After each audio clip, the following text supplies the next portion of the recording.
Yo, what's up guys? It's Noah here, and in today's video, going to be talking through the NBA slate on Draftkings for Friday, November the 4th.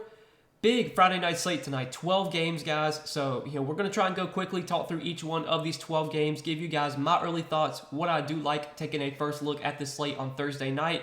It is shaping up to be kind of a chalk field slate. There's a lot of injuries today. A lot of guys are either out or questionable or suspended. Also, there's going to be value that we're going to talk about. There's a lot to like today. There's definitely some games that we're going to spend some more time on, and there's going to be games that we just kind of fly through. But we'll try and go through these 12 games quickly, give you guys my thoughts on this slate. Before we do get started, as always, if you guys enjoy these DFS videos, please hit that like button down below. I do always appreciate the likes. Hit that subscribe button if you have not yet. And make sure to check out the sponsor of the video, Prize Picks. So Prize Picks, they are a player prop based DFS site. Very simple, very easy to use. You're just picking more or less on a player's projection.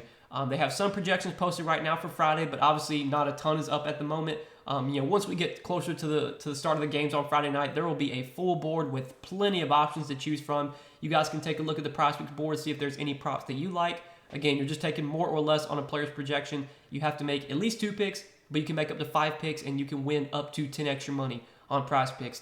Prize Picks offers a lot of other sports outside of just NBA. You can mix and match sports on Prize Picks. You can make multi-sport entries. It's a lot of fun. You guys definitely need to be playing over there. Make sure that when you do sign up, use promo code NOAH. You will get your first deposit matched up to $100 when you do sign up with my promo code. And I will have my Prize Picks video posted sometime on Friday once we get some more options on the board. Hopefully, kind of early Friday afternoon, early Friday morning. I should have my Prize Picks video posted, giving you guys some plays that I like for today. So if you want to check that video out, tell the plays that I'm running, you can do so. But let's talk through the big slate for Friday night, guys. Start off with the first game of the night, Brooklyn and Washington. This is one we'll definitely need to spend more time on, more so on the Brooklyn side. For Washington, there really isn't much I like on Washington today.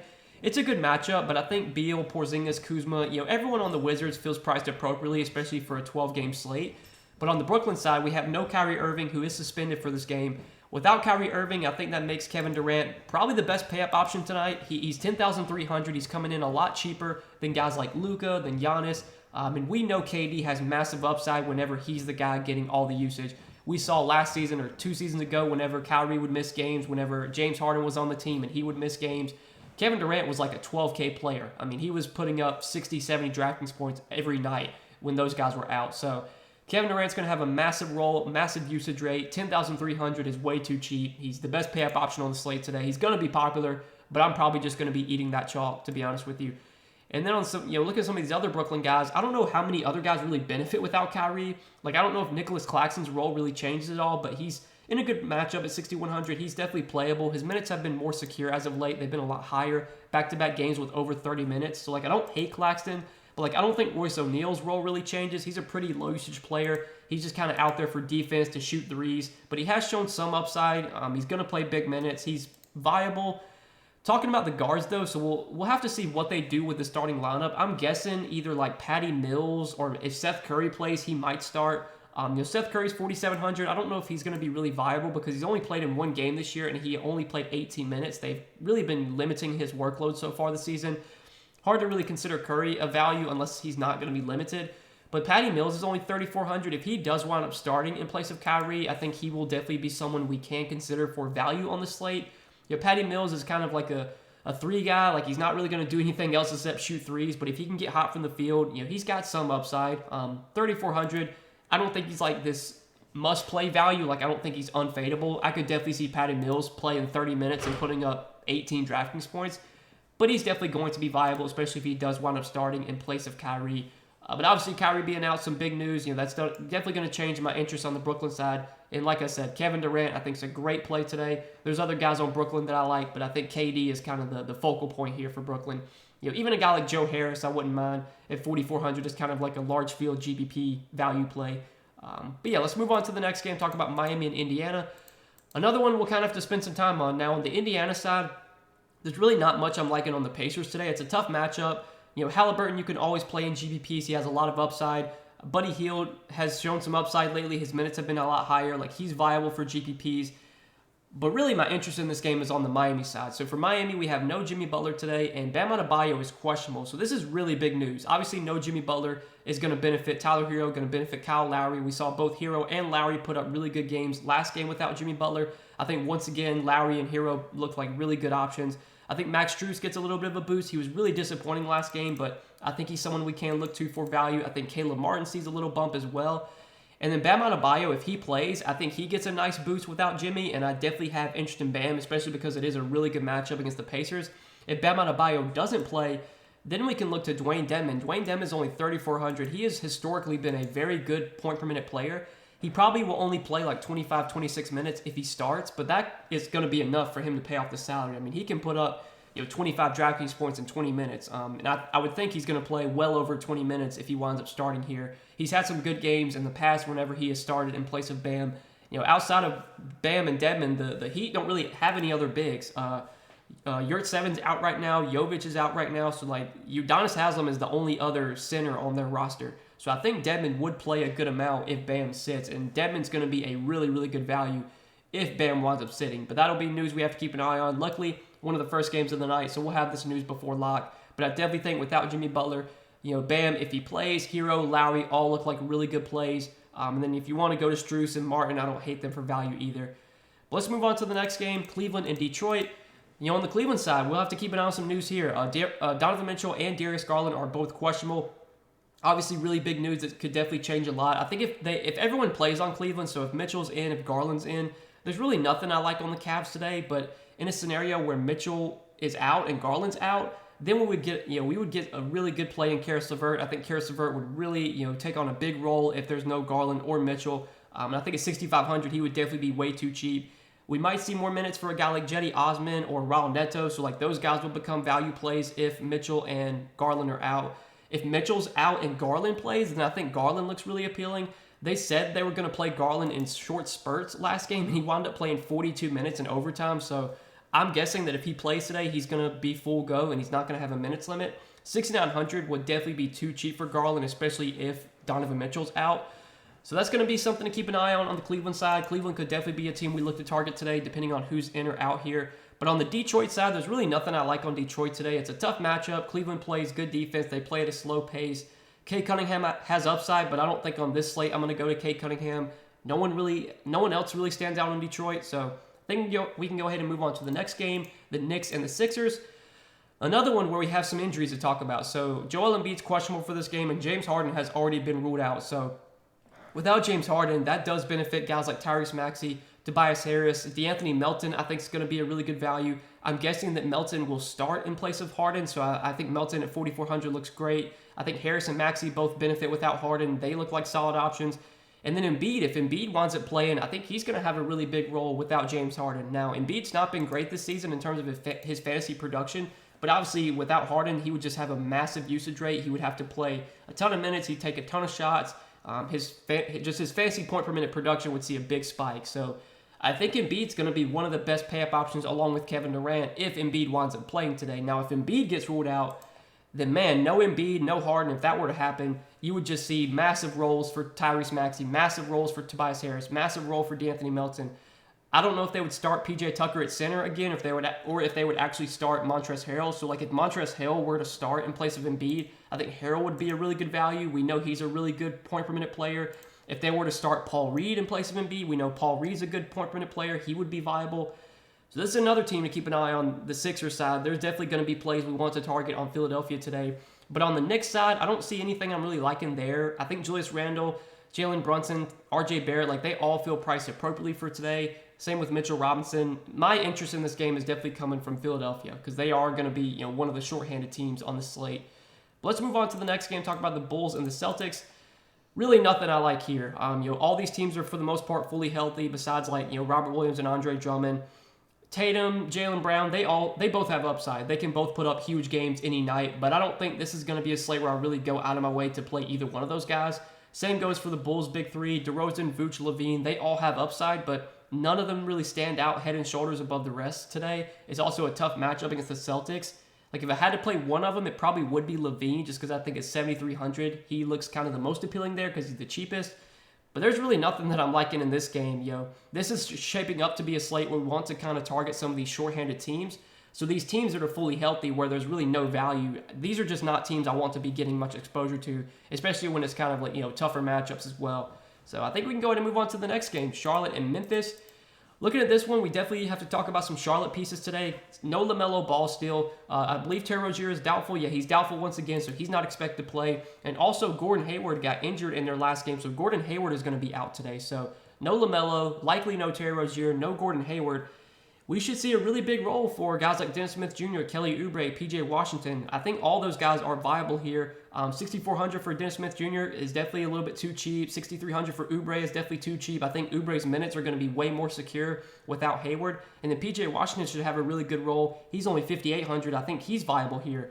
And then if we're looking for some value, I think for value, we can target Jalen McDaniels. Jalen McDaniels has actually been really good for the Hornets this season. He's played really decent minutes off the bench. He's been pretty productive. He's averaged about a fantasy point per minute.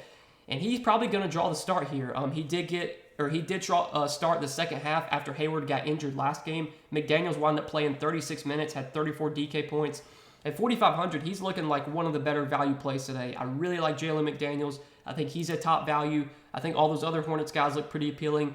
Mason Plumlee, they probably need his size here in this matchup against Steven Adams. So, I think Mason Plumlee's an okay value play. He's a good point per minute player. It's just that he never really plays huge minutes. But if he gets 28 minutes today, you could get 30, 35 DraftKings points from Mason Plumlee in 28 minutes. So, I think Mason Plumlee's actually in play too. Really, I hate to say it, but I think all 5 Charlotte guys, all their starters are in play. Now, would I play all 5 in the same lineup? Obviously not. Would probably limit myself to one, probably max 2 of Charlotte guys. I think you could play at most 2 of them, but all the starters look appealing. I think all the starters are in play. My favorite play, though, from Charlotte is definitely Jalen McDaniels, assuming he does start in place of Gordon Hayward. And then on the Memphis side, it's a really good matchup here for these Memphis guys. Obviously, Charlotte, they last season played at a fast pace. This season, they're top 10 in pace. John Morant, I think, is in a great spot here. I think he's a strong pay-up option today. I still would put guys like Kevin Durant and Joel Embiid ahead of him, but I think Ja is someone we can look to in tournaments. I think he has a lot of upside in this matchup. Desmond Bane is 7,900. He's a guy that I've played a lot this season, but I think on this slate, at almost 8K, he is priced appropriately here. He's not someone that I'm really going to go out of my way to play. And the rest of the Memphis guys like Dylan Brooks, Steven Adams, none of them really stand out here. So really, most of my interest in this game is from the Charlotte side, but I definitely think Ja is in play if you do want to go to somebody on Memphis. He's my favorite target on the Memphis side. Let's talk about the next game. Again, guys, I'm trying to go through these quickly. So Clippers and Spurs, another game where there's really not much I like. On the Clippers side, we do have no Kawhi Leonard still. Robert Covington's also still out, but the price tags have kind of adjusted for that. Paul George is 9,500 now. The guys that have been benefiting value-wise, like Marcus Morris has been priced up. Luke Kennard's been starting, but he's kind of been priced up. I don't see much I like on the Clippers today. I think if I was going to play anyone on the Clippers, I think Paul George is someone you can look to pay up for. He had that massive game against Houston where he put up 75 DK points, and then the next game he kind of disappointed with 41 DK points. But he should have a really big role without Kawhi. He should take on a lot of usage. He should play really big minutes here. The matchup against San Antonio is really good. I don't mind Paul George if you want to play someone here. On the San Antonio side, there's really nothing I like on San Antonio. They're pretty much fully healthy now. Keldon Johnson is back. Devin Vassell is back. Josh Richardson's healthy. He was banged up lately, but he's back. So I just don't see much on San Antonio. Keldon Johnson, Pirtle, Vassell, they all feel priced correctly for today. Josh Richardson's priced right. In general, this is not a game I have much interest in, but I think if I was going to go to anyone in this game, it probably would be Paul George. Maybe Marcus Morris I could get behind just because I think Marcus Morris's minutes are going to be pretty secure while both Covington and Kawhi are out. Last 2 games without Covington and Kawhi, 37 and 35 minutes for Marcus Morris. So he's in play today, but definitely not like a standout value. Let's move on to the next game, though, the Raptors and the Mavs. So talking about some news here, Fred VanVleet currently questionable. This will be something to monitor. Obviously, VanVleet, he's been out, I believe, the last 2 games, and we've seen Siakam have some big games. OG Anunoby's had some big games. All these Toronto guys have kind of been priced up a little bit. Like Siakam's almost 10K now. Barnes is 7,100. OG is 6K. Trent's 5,900. They still would be viable here if VanVleet's out, just because we know Siakam, Barnes, OG, Trent are all going to play massive minutes, and they're all going to have good usage. Siakam's the guy that probably looks the most appealing just because he's been so good this season. He's shown such a high floor, and he's had a pretty big ceiling too. 61 DK points, 72 DK points. He's playing massive minutes. I think Siakam, probably my favorite of all the Raptors if VanVleet's out. If VanVleet plays, I really don't think there's anything I'm liking on Toronto today. For value, I do want to mention Chris Boucher. So Chris Boucher, I think, would play some more minutes if VanVleet's out. Last 2 games, he's played 21 and 25 minutes. We know Chris Boucher is a really good point per minute player. He's probably more of like a large field GPP play. I don't think he's going to be like a standout value today.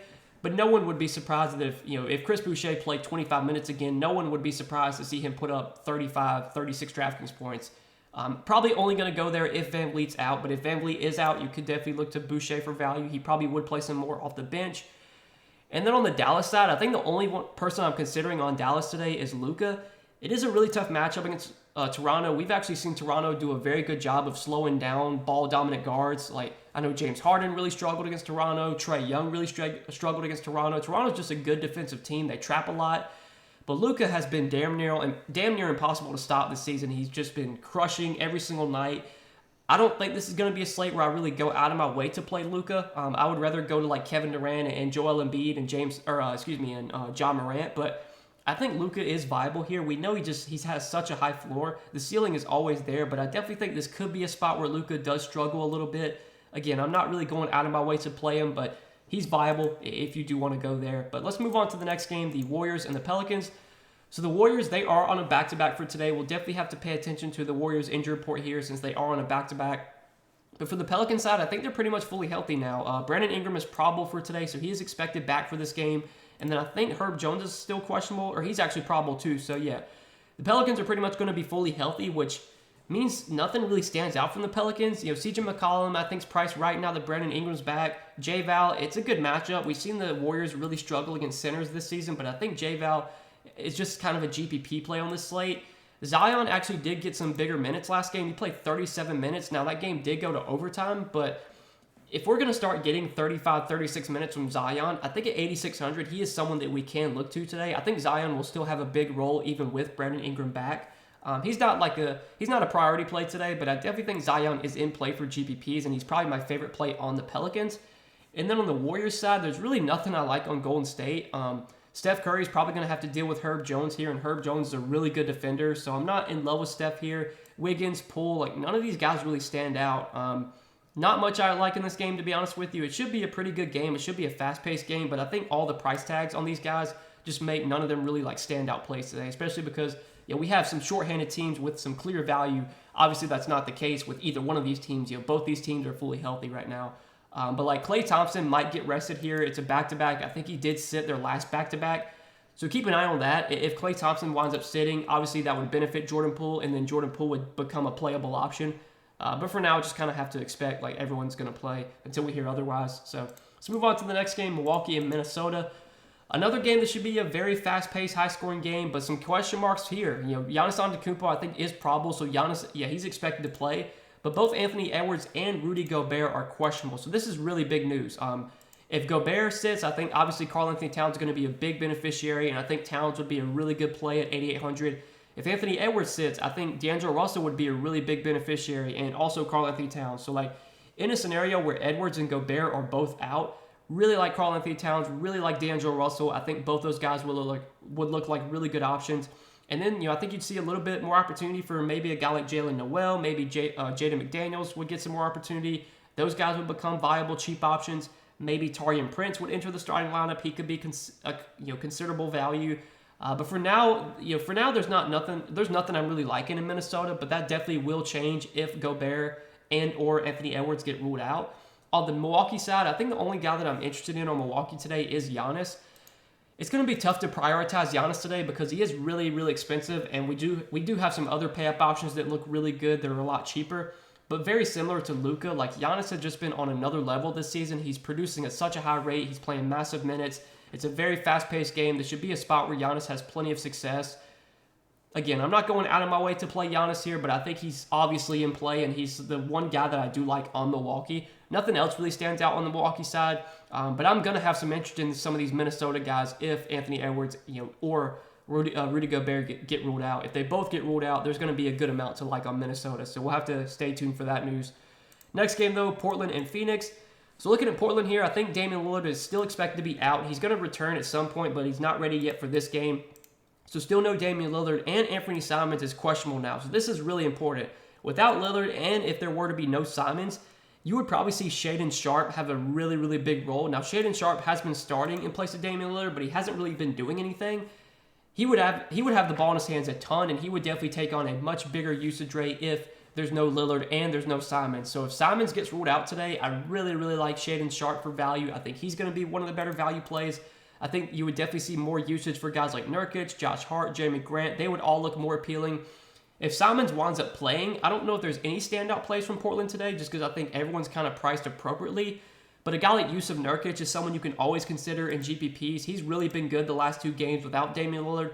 32 minutes, 35 minutes, 55, 48 DraftKings points. He's probably my favorite play on Portland if Simons is in. If Simons is out, then my favorite play would definitely be Shaedon Sharpe. Those other guys would become viable. Even a guy like Justice Winslow, I think we could consider for value if Simons gets ruled out. On the Phoenix side, though, I mean, nothing really stands out on Phoenix today. Devin Booker, Chris Paul, both feel priced about right for this slate. DeAndre Ayton is expected back for this game. I don't think he's a guy that I'm really going to go to today. No one else I'm liking on Phoenix. So, yeah, my interest in this game is coming on the Portland side. And, again, if Anthony Simons gets ruled out, there's going to be some more plays to like on Portland that we kind of talked about. The last game of the night, Utah and the Lakers. So, for this one, not one I have much interest in. LeBron, AD should both play here. LeBron's probable. I think AD's questionable, but AD should be good to go. He played last game. He played 37 minutes. LeBron and AD, just because they're taking on such big usage rates right now, I think both are viable. Now, I would definitely put other guys way ahead of LeBron. Kevin Durant, I would put way ahead of LeBron. Joel Embiid, I'd put way ahead of LeBron. I think even John Morant I'd put ahead of LeBron, but we know LeBron has plenty of upside. He is definitely viable. And then Anthony Davis at 9,100 is still too cheap. Anthony Davis has been playing really, really well this season. If he can stay healthy, we know Anthony Davis can be a very good fantasy producer. He's put up over 56 DraftKings points now in 3 out of their last 4 games. He's going to have to play big minutes here. The Lakers need him to play big minutes right now. So I think Anthony Davis is viable at 9,100. Nothing else really looks good on the Lakers, though. I know Lonnie Walker's been playing really well this season, but at 5,300, he's not like a standout play on this slate. I don't think I'm going to go there. And then on the Utah side, I'm not seeing much I really like on Utah. Lauri Markkanen is 7,300. He's shown a big ceiling this season, but I think the price tag of 7,300 just kind of makes him a fair play today, not like a guy I'm trying to build around. Same goes for Clarkson and Conley. Vanderbilt, Olynyk don't really look that great at their price tags. If I had to play someone on Utah, it would be Lauri Markkanen. If I had to play someone on the Lakers, it probably would be Anthony Davis or LeBron. Other than that, I don't see much I'm liking in this game. So that does it, guys, for this 12-game slate on Friday night. I hope I broke this down as good as I could for you guys within a reasonable amount of time. But I hope you guys enjoyed this video. As always, appreciate you watching. Hit that like button if you enjoyed. Hit that subscribe button if you have not yet. Also, if you have not yet, sign up for PrizePicks. They are the sponsor of this video. You can sign up for PrizePicks and use promo code NOAH. You will get your first deposit matched up to $100 when you do sign up with my promo code. And if you guys do want to get more content from me, PrizePicks plays, along with DFS content, I do provide that over on Patreon. Check out the Patreon, link down below in the description. You can see all the additional content I do provide over there outside of what I post to YouTube. But best of luck tonight, guys. Thanks as always for watching the video. Hope you guys enjoyed, and we will see you in the next one. Peace.